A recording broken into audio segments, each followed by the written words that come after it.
After the Empire is one of those games that I just cannot imagine would possibly exist without Kickstarter, and I absolutely adore that. Let's talk about it.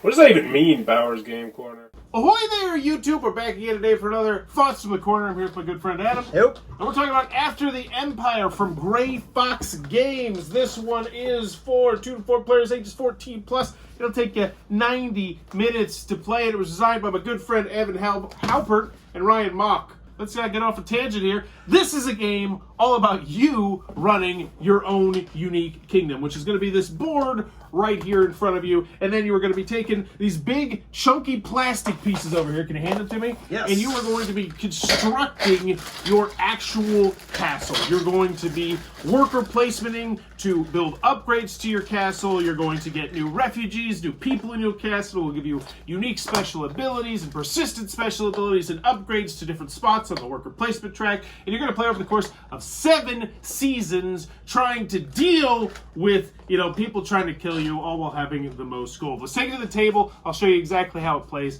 and then we'll give you our thoughts after 2 3-player games of After the Empire.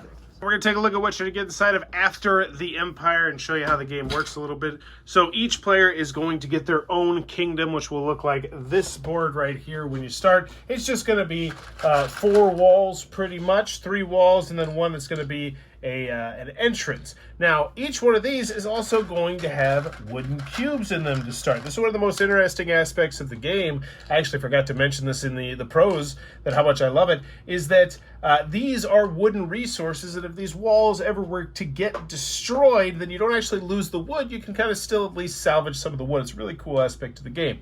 But your goal is to protect and upgrade this kingdom right here with worker placement. So I'm going to take this back, and we're talking a little bit about how the worker placement works, because we got a round structure right here. The really helpful double-sided player reference card right here is going to start first with a pretty standard worker placement game. And the worker placement is going to have you putting your little meeples out on the various different spaces on the board, so we'll talk about those. First, right here, we have what are called refugees. These are going to be people that are going to be able to go into your city. They will cost a certain amount of food and a certain amount of gold. They'll give you a certain amount of victory points at the end of the game, but they're going to allow you, for instance, this one gives you an ability. So once every turn, you could kill off 1 of your soldiers to get 4 food. This one, whenever you visit the mercenary camp, which is an action over here, you get +2 soldiers. And there's a good variety of these cards that do all sorts of different things and are really going to dictate how you potentially play the game. And one of my favorite aspects of this game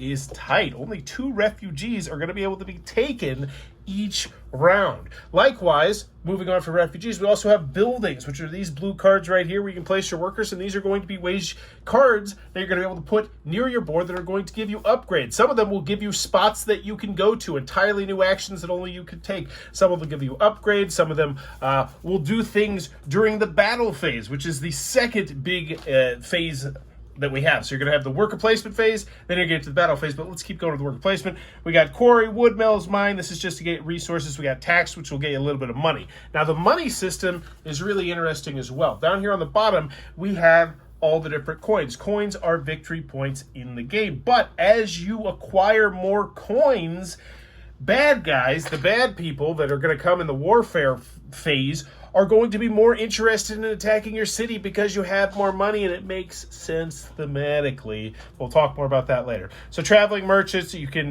turn gold into stuff, or you can turn your stuff into gold and other things. We got the buildings, we got the refugees, we got the scout action over here, which are going to give you 2 of these secret objective cards right here. You start the game off with one of these, and these are just going to be ways that you can score normally 2 or 3 points, things that you work towards secret endgame conditions. But the other thing is you also get this farm protection token, which will last you 1 round, and 3 scout tokens, which will let you move during the combat phase, which can be massive. So those are pretty much the actions that we have out here. There's also some actions preset on your board right here. We have stockpile. This one is huge. This is how you're going to spend all your resources that you're acquiring, your wood, your stone, your iron. It's going to allow you to upgrade your wooden walls to stone walls, which will be really, really good because now they can take more hits.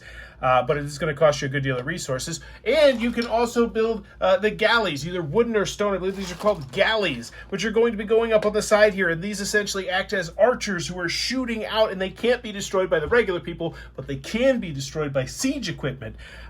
So stockpile is going to be this very free-form thing where you're spending all your resources, you're upgrading, you're wheeling, you're dealing, and you're essentially building up your castle to what you want it to look like. Infirmary is how you're going to heal people, because your people never die. Once you get one of your people, they will never die. Mercenaries, on the other hand, which are the blue guys right here, they're expendable. You actually want to kill them off. But these guys you have to feed at the end of every round, but they will always keep coming back, or at least keep staying wounded. But those are going to be used to fight people off. I lost my train of thought. Oh, Infirmary is going to move 4 people from wounded back over here where they can fight. And the granary action is going to allow you to upgrade your 4 farms that you have on here and protect one, because the protection is huge, because that means that nothing bad will happen to it when inevitably people are going to come and they're going to attack your city. Also, you can't upgrade these, so boom, they can do more food. So let's talk about the invaders, and let's talk about the siege weapons, because we pretty much talked about the worker placement aspect of it. You take turns, you place out workers, same old song and dance. Now, once you get to the combat phase, that's where it gets really interesting. So there's going to be an invader that is face up every single round, and you're going to know which direction they're coming and how they're going to deal damage. So, for instance, with this card, they're going to be coming from this direction, which is great that I placed this right here, because normally, as soon as they come there, this would get sacked, which means it would either downgrade from a level 2 to a level 1, or it would catch on fire. We got these little fire tokens. You can have to fix it later. So essentially what this means is, if I have at least 8 gold, then 3 soldiers are going to come and 1 archer. And archers are nasty. They shoot your people and it's simultaneous, so you're going to take the damage no matter what. But as you can see, if we happen to have 24, then we would be dealing with more enemies. Now, that's just 1 card, but also, as you progress through the game, there's going to be more cards that get revealed, and you will not know what these cards are. So you might have a whole bunch of people coming from one direction, or you might have it all evenly spread out. And that's why you need the movement tokens. But everyone is then going to essentially set up their units. They'll put all their units up wherever they want them to be. And then simultaneously, you're going to reveal all the other cards that need to be revealed. And then everyone is going to fight on their own little board, not against the opponents at the table, but against the oncoming units. Now, the only thing I haven't talked about are these cards right over here, the siege units. These cards suck. These are the only ways that these things get destroyed. And sometimes, so for instance, with the siege tower, it means that there's going to be people that are coming, and instead of attacking the wall, which is what they would normally do, they're just going to jump over the wall, which means if I don't have people inside of there defending, well, then I have big problems. But there's also ones like the catapult, which will do damage to, like the wooden structures, and they can damage your stone structures, and it's, yeah. And so you have to try and survive it. And if you can survive it, well, then kudos to you. But if you can't, you get what's called sacked. And this is another really interesting aspect of the game. You'll notice on the scoring track down here, there's a number in the upper right-hand corner. Whatever number you happen to be on, if you get sacked, you go back down to that number. So if I was at 22 points and I got sacked, I'm going down to 14 points. It's a big fall down. But you do get an extra worker that next turn. But you have to build back better, and it's rough. Plus, some of your people get injured. They still have their special abilities, which I like, but they lose their victory points at the end of the game. But that's pretty much the gist. You're going to do the worker placement, and then you're going to have things that are going to attack you. You're going to reset the board. One thing I do like is that one of the refugee cards and one of the building cards that are in that last spot will get scrapped, so you're always going to have, at least a fresh card to look at every time, which I like. A nice little mechanism. Save that for the review. But I already shot that part, so I'm not even going to mention it, so I'm mentioning it now. And, yeah, you do that over the course of 7 years. The person with the most victory points at the end of the game is going to be the winner of After the Empire. That's how you're going to play. Alright then, After the Empire from Gray Fox Games. What are our final thoughts? Let's go over the pros, let's go over the cons. First, on the con side. I do want to mention one con, but it's not, I shouldn't do that. Lance is going to kill me. I'm not going to mention it. It was a personal issue. And what? Well, I got a review copy of this at a convention, and it was missing some pieces, and I was going to mention, I was like, no, that's just because I didn't check it well enough when I grabbed it. Quick show note, it wasn't actually missing pieces. I'm just dumb. But cons on this one, it can be a bit fiddly with all the little pieces, especially as you get later on in the season when you got all the different people up there, and it's not the easiest learn. I think for the first time there was I don't know. What do you think about the rule booklet? I don't think it's. I mean, we were able to look up what we needed. Okay. So rulebook's fine. I did have a couple odds and ends questions, but yeah, nothing major. Yeah. I'm trying to think of cons. I want to see like a homer. Because I'm friends with someone from Great Fox Games, Lance, and I'm friends with Evan, who designed the game, and I'm acquaintance with Ryan. Right. So it's like, I gotta lay down some negatives. What did I not really like about it? I didn't like the fact that I have to wait for the expansion for solo. Like, I love this. I think I really like this as a solo game, but like, cons, I don't have too many. So the setup's a little bit of a bear, but I mean, who the hell? You just go down the list. I mean, it's like, these kind of big box games, Yeah, but I need cons. I need at least 8 cons. Come on, we played 2 games of this. Cons-wise, what did Ronnie not like? Oh, here you go. The only con I have is when you have to destroy a wall, but there's towers on it. Sometimes the towers have to move. Oh yeah, put the wall on. Because there's these super cool towers that go on your 3D. And he's talking about you have to. Yeah, it's like the minorest nitpick of component wise. My plastic towers are slightly ajar. I have to move this part in order to move that part. That's really. I don't know. I don't have any. I mean, I wish I could help you with this. All the cons that I have are that I just want more content for the game. It's like I want more refuge, I want more buildings, I want more of this. Right. I mean, like, the cards are easy to find and identifiable. Yeah. Like, how to use each card makes total sense. There's a good variety in every single game. You're going to see different cards and different combinations of cards come together. And there's like those combos. You're like, oh, if I could get this card and this card, this action would be so freaking sick. But then it's like, ooh, but it's so late in the game that I don't even want to consider doing that. So it's like a little bit of that aspect. There's a pressure luck aspect with like, oh, what's coming? Because there's 2 very different phases in this game. There's the worker place. I don't think I have a con. I don't really have too many cons. It's mostly all pros. And just so is the good to great to fantastic on the pros. I love this game. I love how thematic this game feels. I dig the components. I think they're very, very, very nice. The box insert is nice. I dig the worker placement aspect of the game. I never felt like, aside from maybe once in 2 games, did I ever feel like, oh, this action doesn't really matter. Like, I always felt like there's more for me to do. Oh yeah, like I sacrifice. I might get sacked in order to like make my next year better, next season better. I actually want to give a kudos. As much as I was trying to drag on the rule booklet, I love the fact they got these little clearly defined spots where they give you tips as you're reading through the game with their faces on. They got the faces because it's like, this guy thought you needed to know this. That's it. The wasted back of this. That is one thing that I think. Right, but inside the back. I know, but that's all that stuff. Don't waste the back of the rule book. You should never waste the back of the rule book. I mean, it's not waste. It's got the credits. No.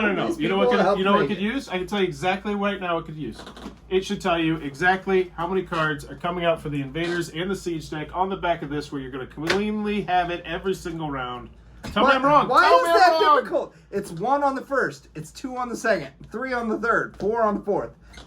That's so hard to remember. All right. I feel like I'm a shill. I need I mean, I guess I don't know what these fire parts are on these. Oh, yeah. That's the only they never came negative. up. It could just be iconography. It's just, or maybe it's for the expansion or something. I don't know. It could be.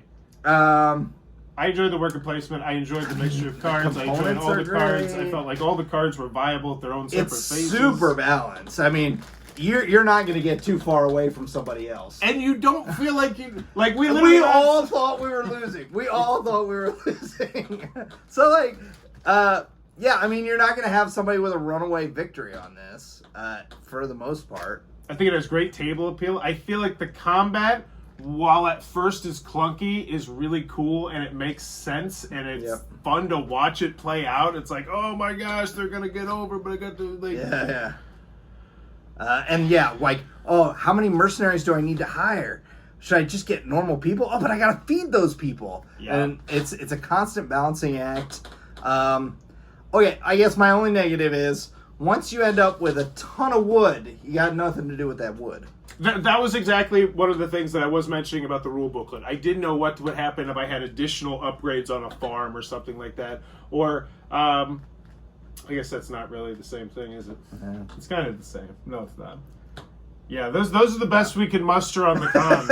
It's a bit fiddly, but it's super, like, it's just such a cool game. I'm so glad this game exists. This game's going onto my shelf. I always ask at the end of these videos, if I were going to hand this to you, would you want to keep it? In a second. Yeah, Yep. Likewise, because I'm keeping it. I can't wait to try out the expansion content. I want more cards. I want a second board. I want to be able to attack people. I want more player different interaction. one, yeah. I guess that's a con. That's a con that some people absolutely will have. Is that it feels a lot like the multiplayer solitaire, except for the worker placement. Placement. I mean, and that's big. Like, oh yeah, it's huge. Alan kept going to this other one that really was screwed my you guy. up. You know, it's like, oh yeah, I'm gonna do this, and then I'm gonna do this, and he kept going there. And then the one time I scouted actually really screwed him over big time too, and it got me to So it's such a tight game. And even the refugees or the buildings, because you can only buy 2 of those. You know? Like, you can only ever buy 2.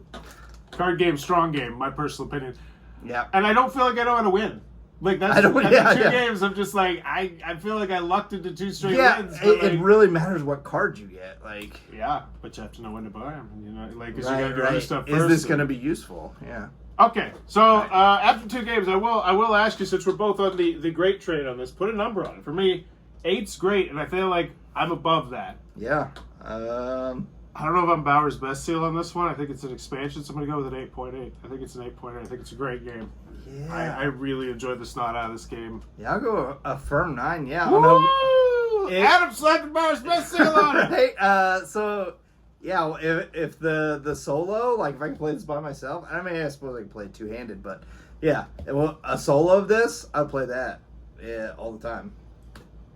After the Empire, great Fox games, and I believe we've pitched enough. There is a Kickstarter coming soon. I don't know when the heck it is, but this is just a really, really late review copy that I should have did like a year ago. So I'm glad I finally did. After the Empire, great Fox games. Check this one out. Also, if you enjoy the content, please be sure to click on that subscribe button down below. So I'm trying to reach 30,000 subscribers this year because it's a round number. And in the comments below, let me know. Do you think? How would you handle this game 15 years ago? Like, what would this game look like without all these plastic pieces? I'm trying to envision in my mind. Would it just be? I feel like it would be. I feel like it'd be cardboard. Yeah, a piece of cardboard that you put in a designated spot and you just put the things on it. I'd be so lame. Yeah. Yeah, that's not a good question to ask. Or it would even be like you'd have a separate hole here and just put it there. Let me know in the comments below. Anything. It's really just to tickle the YouTube algorithm, my ass. But as always, thanks for your time, YouTube. This video is brought to you by all of my amazing Patreon supporters, and I would love it if you would join their ranks and have your name immortalized in the end of many of my videos for the end of time. But consider for only $1 a month, and as always, thanks for stopping by.